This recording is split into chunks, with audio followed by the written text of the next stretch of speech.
Hello, I'm Jamie, ONEderland Consulting. Today, we'll be talking about partner visa applications. I often see a lot of mistakes being made when it comes to partner visa applications.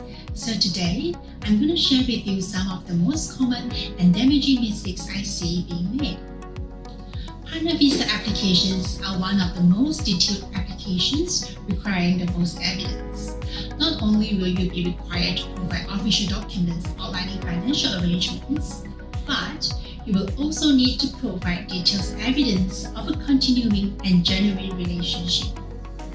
As it is a long and detailed process, it can be heartbreaking if your applications get rejected in the end. To avoid this situation, we'll be going through 10 of the biggest mistakes people make on their applications to save you from making the same. Number 1. Applying for the wrong subclass. As with all Australian visas, the partner visas has a number of subclasses based on your circumstances. A common mistake is for engaged couples to apply for a partner visa as a de facto relationship without being able to meet the requirements, such as living together for 12 months, instead of applying for a prospective marriage, which would be more suited to their situation. Couples will make these choices without consulting immigration or migration agent, simply based on information they collected online or from friends. It is such a shame when, if they have applied for the correct subclass, they would have most likely been granted the visa. Instead, they did not do their research and apply for the wrong subclass, resulting in a refusal. Number 2. The 12 months de facto rule. Many couples make the mistake of thinking just because they have been in a relationship for more than a year that they fall under the definition of a de facto relationship. They often do not have proof that they were living together for the 12 months prior to their visa allotment. De facto is not just about being in a relationship, it is viewed and judged as basically a marriage. If you cannot provide sufficient evidence as required, your visa will be refused. Number 3. Applying for a partner visa on the basis of marriage, but marriage is not valid.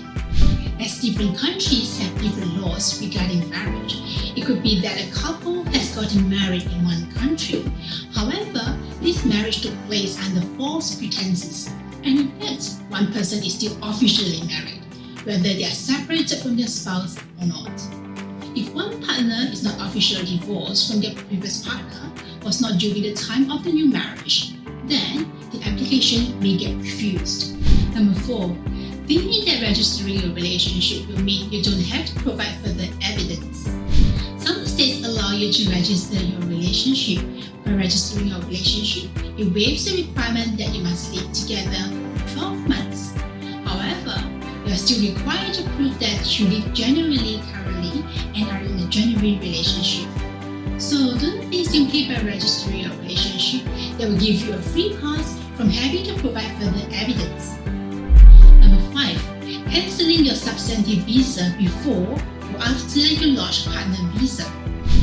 If you cancel the visa that you are on, for example working holiday or student visa, because you want unlimited work rights of a bridging visa while you wait for the processing of your partner visa on shore, you will get the bridging visa C with no permission to work, and this will only complicate your partner visa application. If you hold a working holiday or a student visa, for example, you will go on to the bridging visa with work rights until the visa expires. If you cancel the visa that you're on, then the bridging visa may also be cancelled. Number 6. Inconsistencies between the dates and documents. You need to ensure the timeline across all your documents match up seamlessly and there are no inconsistencies. Inconsistent timeline are a major red flag for case officers, as it tells them you could possibly be faking the relationship. To avoid these inconsistencies, sit down with your partner and work out a complete timeline of your relationship.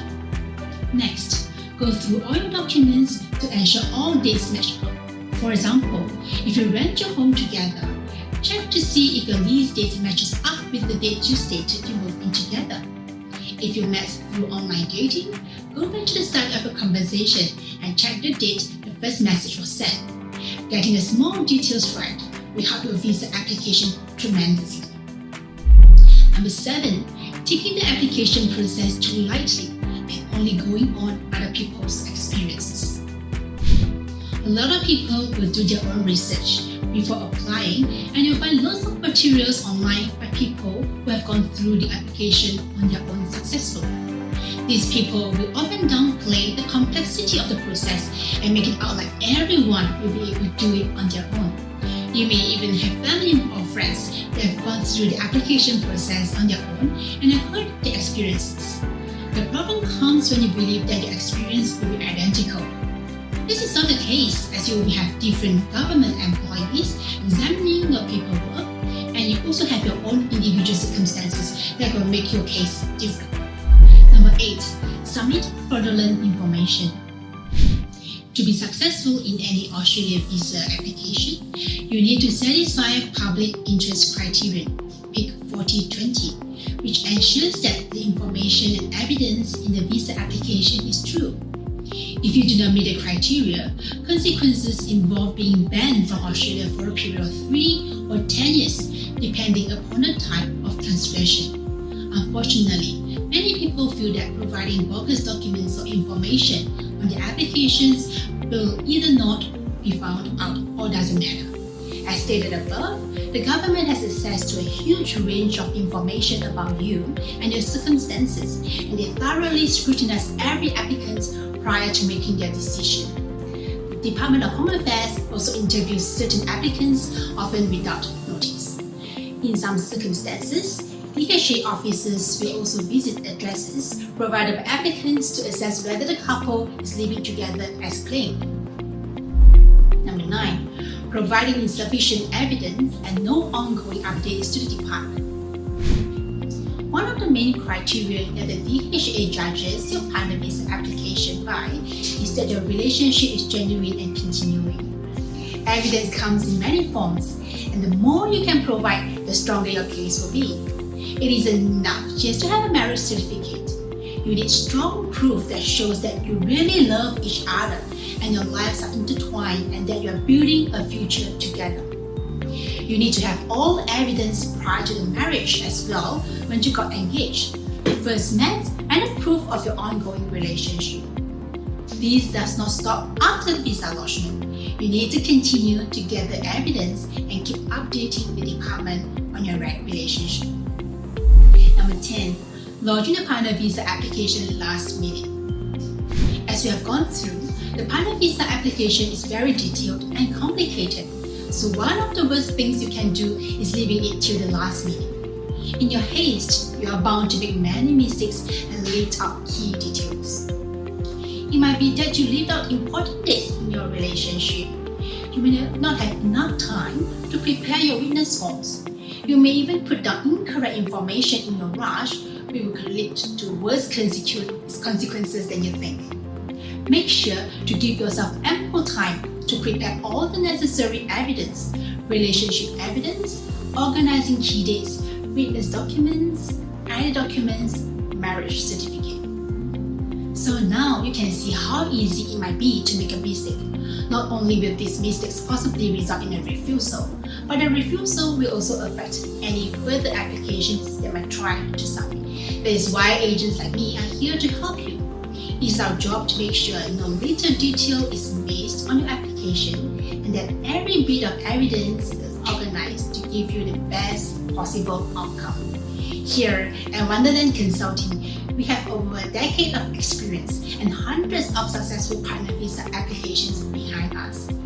As always, thank you for watching. Drop me a comment or question in the comments and we'll reply